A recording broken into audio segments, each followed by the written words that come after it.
It's always just amazing to me how people from all over the world, other countries, seem to feel as though coming to America is like their ultimate goal. I can speak about Jamaica. Jamaica happens to be one of those places or one of those countries that they eat, sleep, and drink coming to America. There's nothing special here in America for them to come here for. I mean, I've done a video called Coming to America,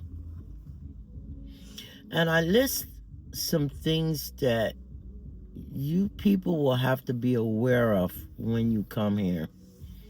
Most people come here think that life is easy, or before they come here, they want to assume that life is easy here and you don't really have to do anything. Making money here is pretty easy. Obtaining work here is pretty easy. Going to school is easy and free. And they just have all this stuff built up in their mind about how they feel that America is, and not realizing that America is just like any other country. You have to work hard. You have to budget. Jobs, yeah, they have a lot of jobs, but it's a big country. So yeah, they're gonna have a lot of jobs. It's huge compared to some place like Cuba or Jamaica or some small island. This place is massive. So of course there's more work here. And there's more to do here. So yes, you can find jobs. But one of the things that I find that's very crazy is people in America also assume that they're the only free country.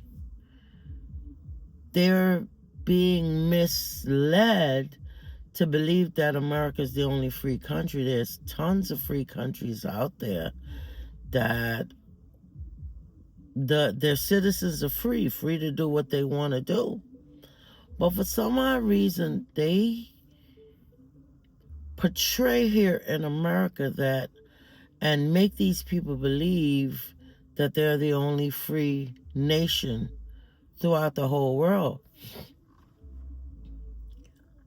How I know this too is growing up, I realized also that they would make Africa look like everybody in Africa had a big head, big stomach, small hands, and small feet, that they were all living in bushes, that they were all hungry, and they had nothing. These people had nothing.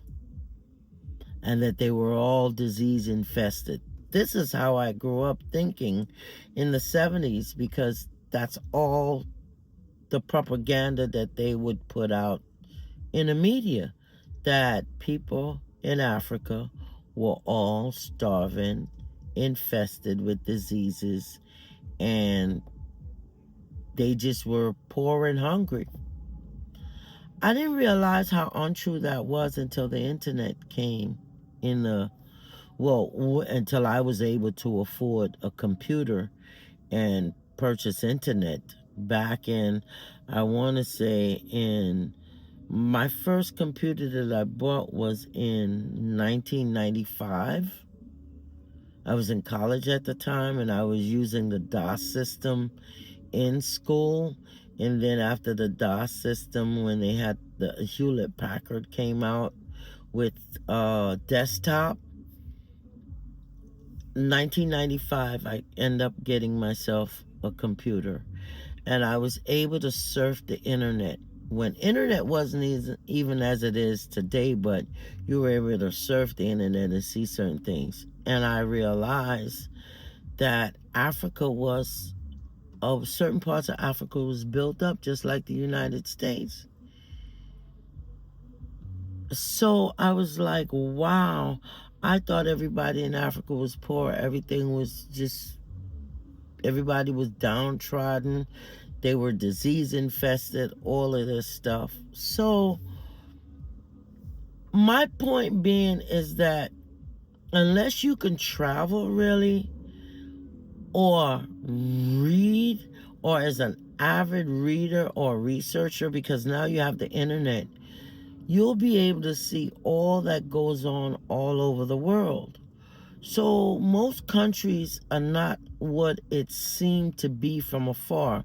You might be in Jamaica and never been to the United States, and you think, oh, the United States is this, because you see people visit your country from the United States and they dress nice, but you got to remember, they're coming on vacation. They're going to all buy all new clothes.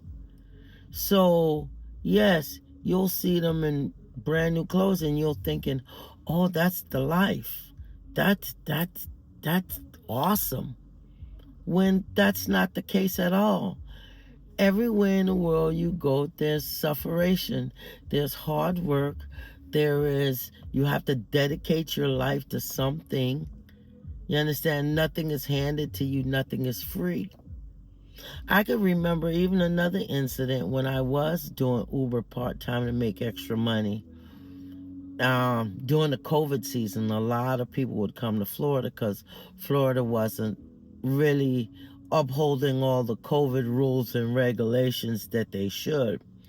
So a lot of people was leaving California or other states, coming to spend time in Florida to be able to at least move around and not have to worry about being stuck in a apartment or a house because of COVID, what have you. So they were coming here to Florida a lot.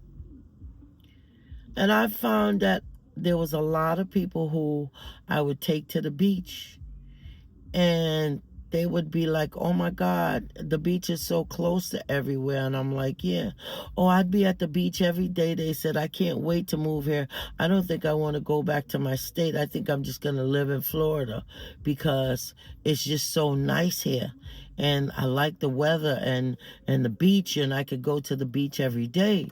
And they would look at me and ask me, "Well, when was the last time you been to the beach?" And I'd be like, "I hadn't been to the beach in years." "How can you not go to the beach," they say, "and you live so close to the beach?" Because they would ask me how far away from, like 10, 15 minutes away from the beach. They're like, "How you not go to the beach?" Because reality, I have to work. I don't have time to go to the beach. I have to make a living to pay my bills. So no, I don't have time to go to the beach. And when you move here from whatever state you're coming from, you're not going to have time to go to the beach either. So that impression or that idea that you formulated in your head that, "Oh, I'll just move here and I'll just be going to the beach every day," or you're not going, not unless you don't have any bills to pay, then of course you'd be going to the beach every day. But like I said, that's just a thought, just to let you know that countries are different. People are different. Don't sometimes look at the media and believe everything you hear or see either. It's good to travel, but remember, traveling and going to other countries, you have to realize that it's going to boil down to the same thing that you're trying to run away from your country to go to. It's going to boil down to the same exact thing. You're running away from Jamaica or Haiti or wherever and coming to the United States. Do you think when you come here you don't have to work? You have to work twice as hard. You have to work twice as hard. Because even here, nothing is free. I'm assuming in Haiti, you can go in your friend's backyard and pick an orange or a grapefruit or whatever. In Jamaica, same thing. Here in the United States, you go in somebody's backyard, you're liable to go to prison. So it's wild. So don't give up your country trying to run somewhere else because you think the grass is green on the other side when all you're running into is burnt bush. You might look from afar and think, oh, that grass is green, but when you get there, it'll be burnt bush. Like, share, comment, tell me what you think about this. You guys have a good day.